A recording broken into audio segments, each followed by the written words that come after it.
Eliane Brum, você está escrevendo nesse momento? Um livro, pergunto. Eu tô sempre escrevendo, assim, além, né, das minhas colunas no País, eu tô sempre escrevendo um livro. Mas agora eu tô escrevendo um livro de reportagem, de não ficção, né?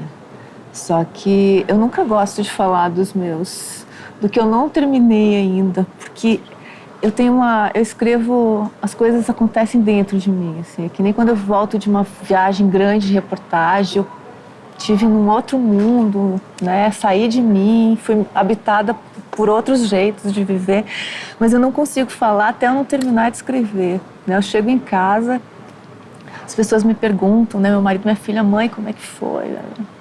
E eu não falo nada, porque eu só consigo falar depois de escrito, porque se eu falo antes de...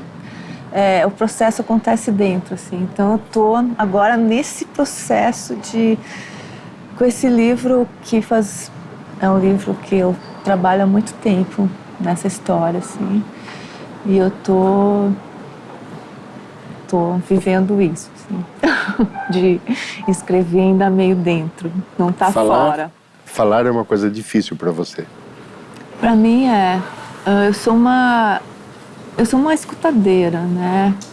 Acho que a coisa mais próxima, talvez, de definir como é que eu me movimento pelo mundo é como escutadeira, né? Eu sempre, desde pequena, eu gosto de ficar no canto, né? Como repórter, eu sempre fui uma repórter de ficar no canto, sempre que possível, e escutando e olhando, né? Escutar com essa escuta de todos os sentidos, né?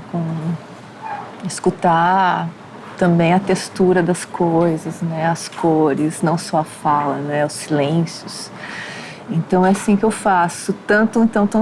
E eu me sinto também como escritora, uma escutadeira, tanto na ficção como na não ficção. Você é uma das jornalistas que eu conheço, talvez a mais premiada que eu conheço. Parabéns. Obrigada. Você é super premiada no Brasil e no exterior.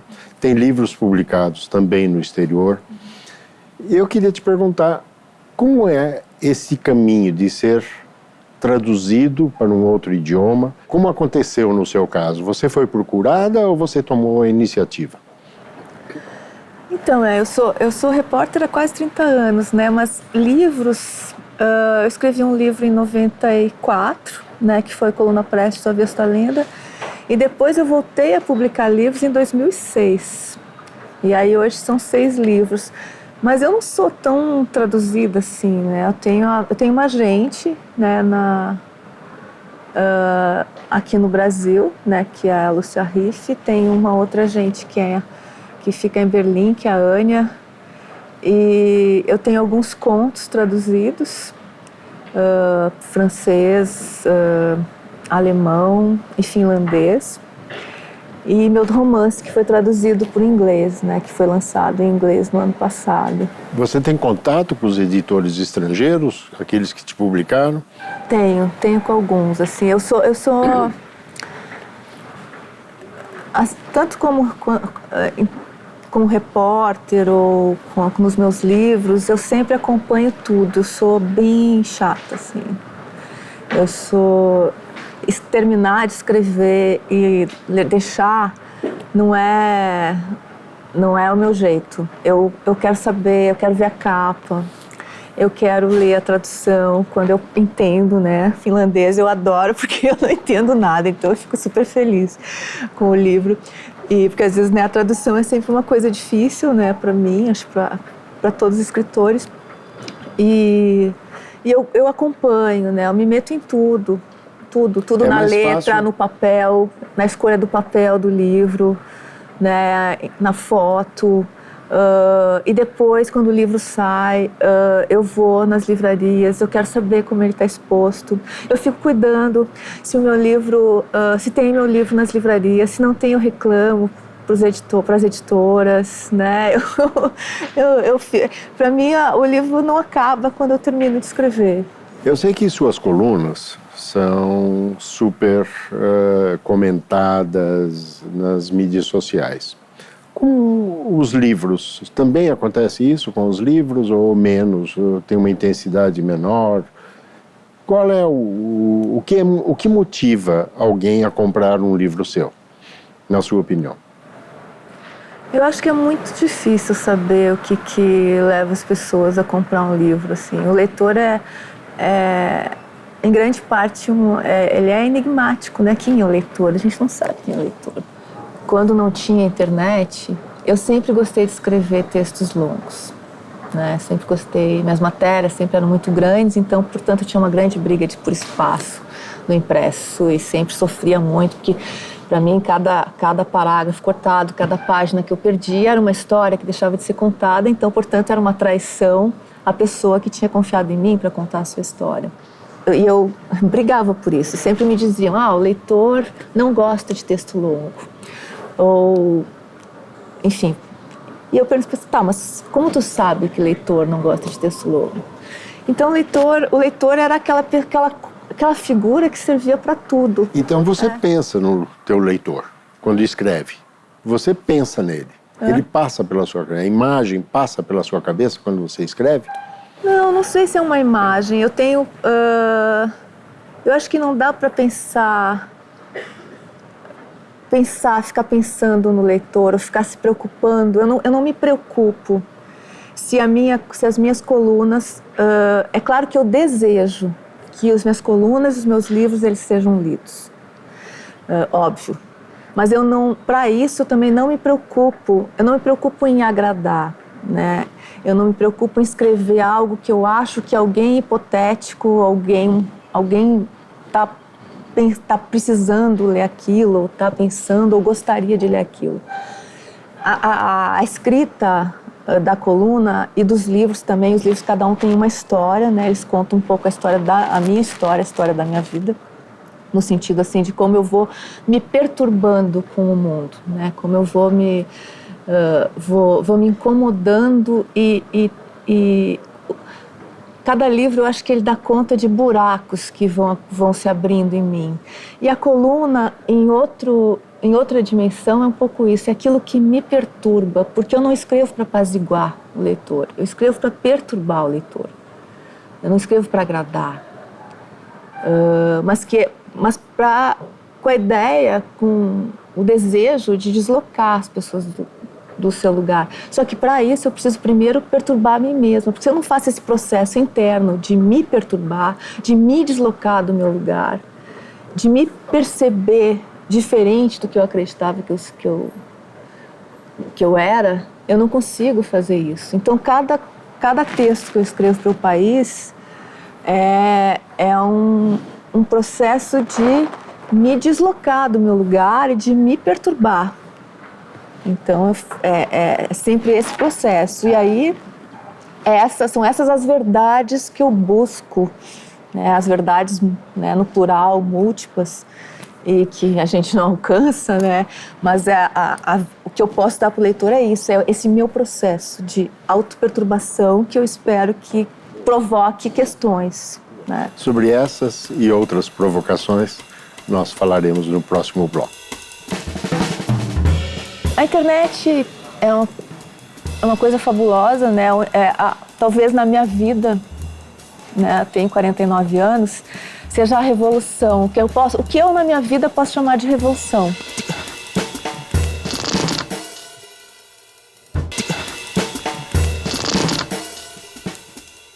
Tem muito leitor, assim, de língua espanhola, América Latina, Espanha também.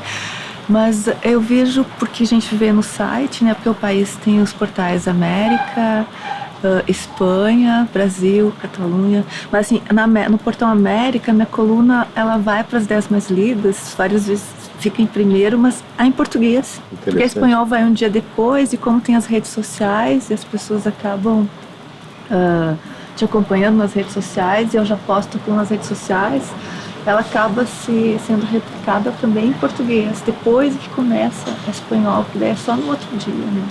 A internet tem essa coisa rápida. Eliane, a sua provocação é uma provocação interessante, inteligente. Quando você põe ela na sua coluna, como as mídias sociais reagem a essas provocações? de uma forma compreensível ou fazem de conta que não entenderam nada? Eu acho que tem de tudo, né? Porque as redes sociais também são ruas, né? Não tem um mundo e outro mundo. É tudo o mesmo mundo, né? E aí tu tem... eu escuto, né? no Twitter, no Facebook, essas várias... Eu escuto de tudo, né? E eu acho que faz parte. A qualidade está melhorando, na sua opinião, ou não? Das respostas? Tem respostas de todo tipo, assim. Eu acho que as pessoas... Eu sinto, assim, que tem uma massa de pessoas que não lia textos antes, porque não tinha acesso ao impresso, por exemplo, que passou a ler na internet.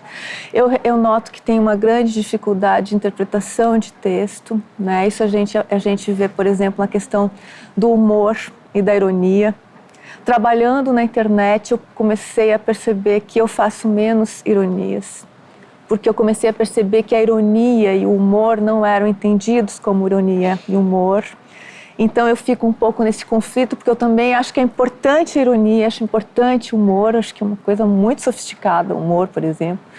E não e eu comecei um pouco a me bloquear, porque eu fui percebendo, eu acompanho a leitura das pessoas, que a coisa de mais difícil interpretação é a ironia e é o humor. E a gente está vivendo essa coisa também, que eu acho que tem várias... A internet é uma coisa fabulosa, né? Talvez na minha vida, né? Eu tenho 49 anos, seja a revolução, o que eu na minha vida posso chamar de revolução. Porque a revolução é uma coisa banalizada, mas a internet foi uma revolução, está sendo, né? Se fazendo, assim. E ela tirou algo da gente que eu acho que a gente ainda não soube avaliar, e eu não digo que não tivesse que ter tirado, mas que é novo, que a gente está lidando, que é a ilusão sobre nós mesmos, né? A ilusão, com a internet, a humanidade, digamos, perdeu uma ilusão sobre si mesma, né? Que acontece no sentido assim de que eu cumprimento aquele meu vizinho simpático do elevador e eu achava ele só legal. Aí eu vou ler o que ele está escrevendo no Facebook, no Twitter, e eu descubro que ele é homofóbico, né? Que ele chama negro de macaco, que ele quer matar nordestino. O cara da padaria, que eu vou tomar café, leio jornal, comento, também eu achava que estava tudo bem. E aí a gente vai... Tem um se mostrar, uma possibilidade, que é uma crença também, de se dizer tudo. Eu acho que não se pode dizer tudo, né? Mas a internet está nos mostrando dizer tudo sobre nós mesmos. Quando se arranca essa ilusão, que é um pouco, eu acho, que a gente está vivendo hoje, né?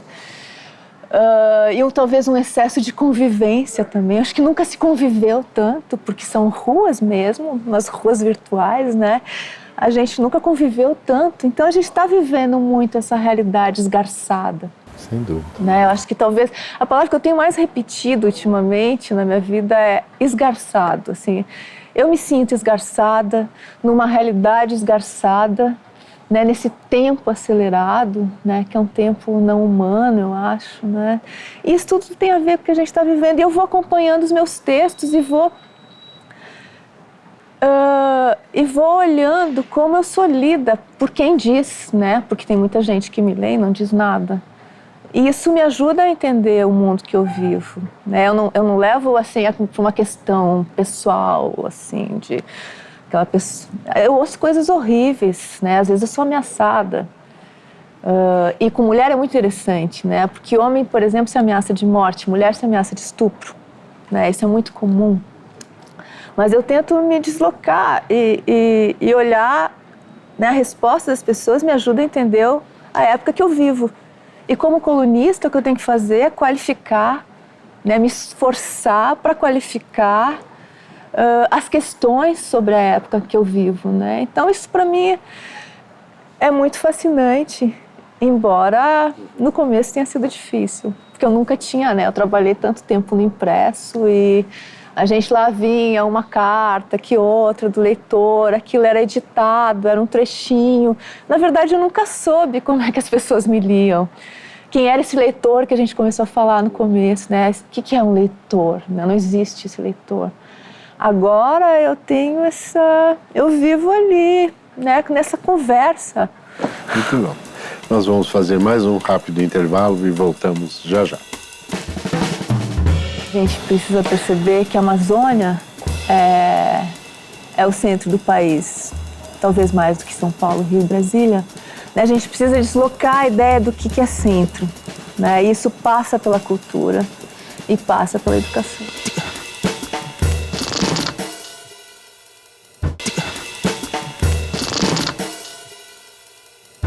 Eliane, eu tenho visto e ouvido muitas pessoas, muitas famílias migrando do Brasil, indo embora do Brasil. E gente, profissionais, cabeças boas. Isso te preocupa? Não sei, não é uma realidade que eu acompanho muito, Pedro. Eu me preocupo muito também com quem está chegando no Brasil e quem está no Brasil.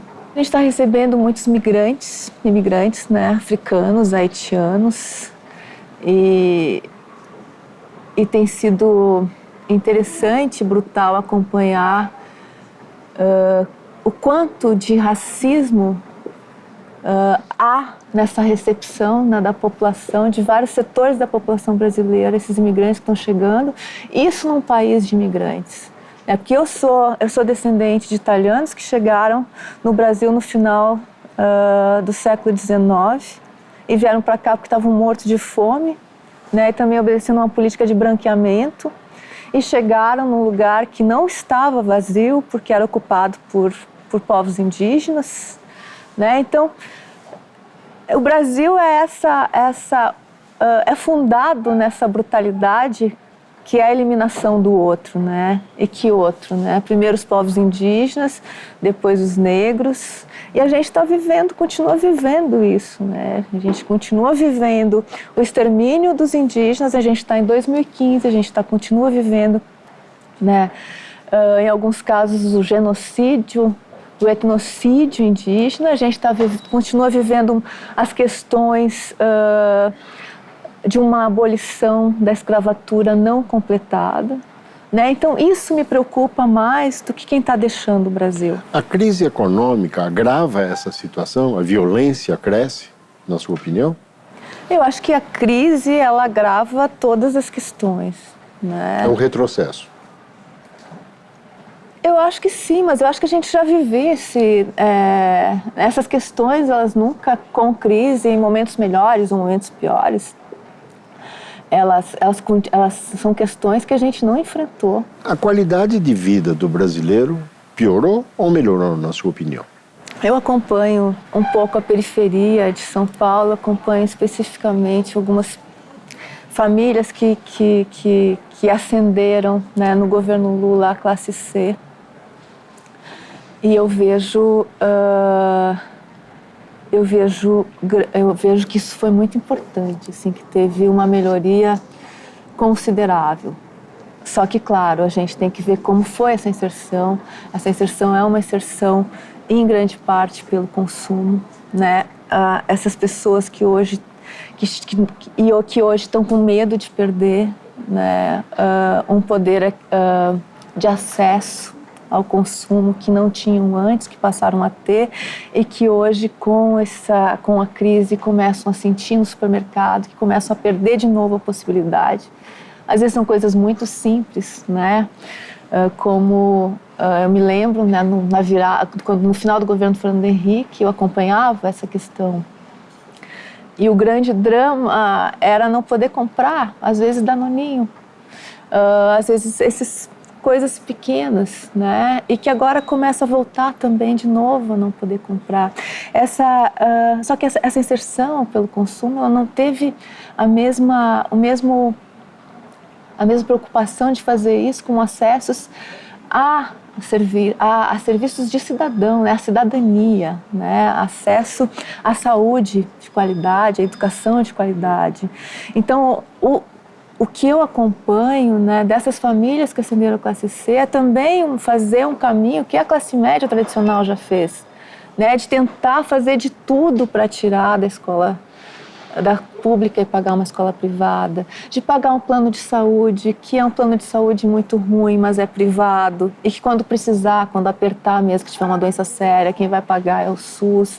As coisas são muito complexas, né? Mas eu acho que a gente precisa reconhecer, né, apesar de todas as críticas que se faz, né, ao PT e ao que aconteceu, e eu faço essas críticas constantemente no meu trabalho como colunista, que teve uma melhora importante, né? Eu testemunho isso, como repórter eu testemunho isso. E que agora está num momento muito crucial, assim.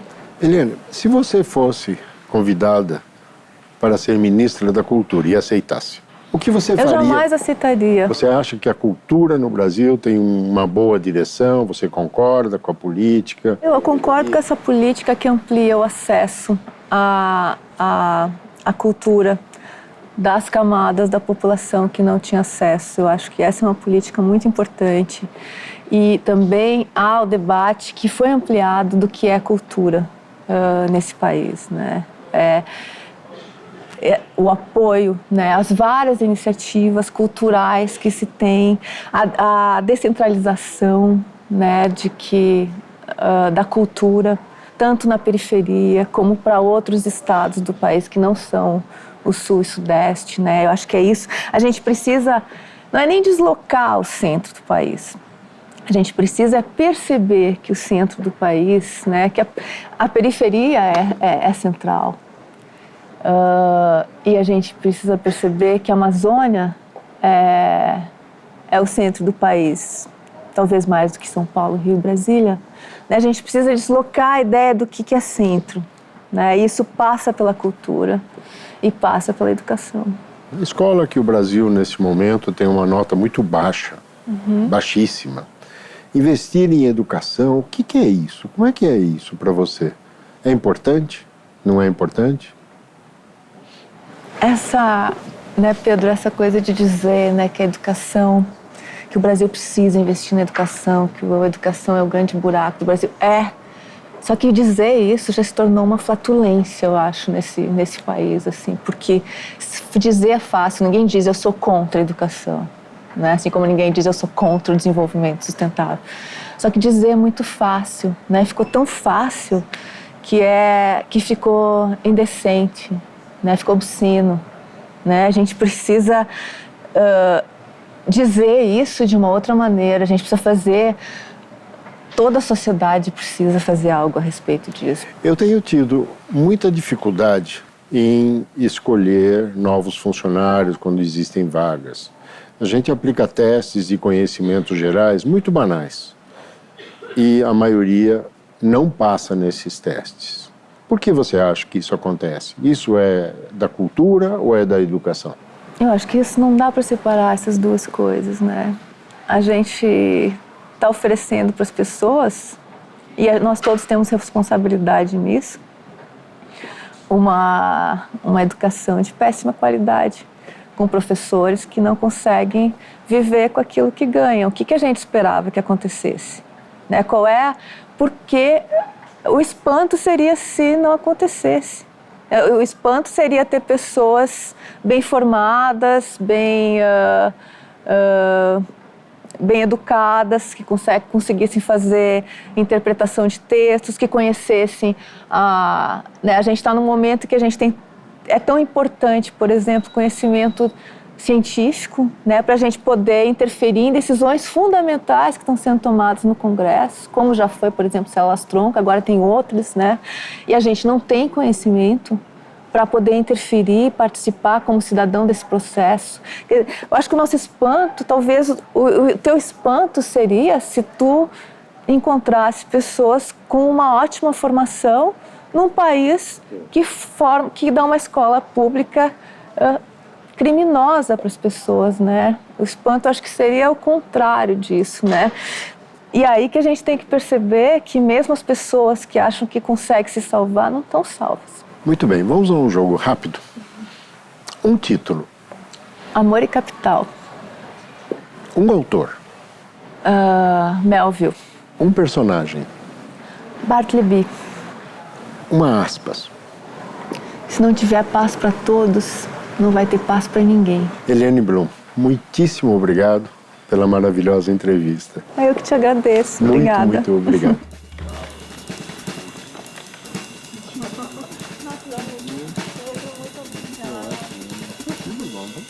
Tem tanta coisa para reflexão, sabe? Tanta provocação. Eu vou para tanto lado. Apreensões, com ladeira abaixo.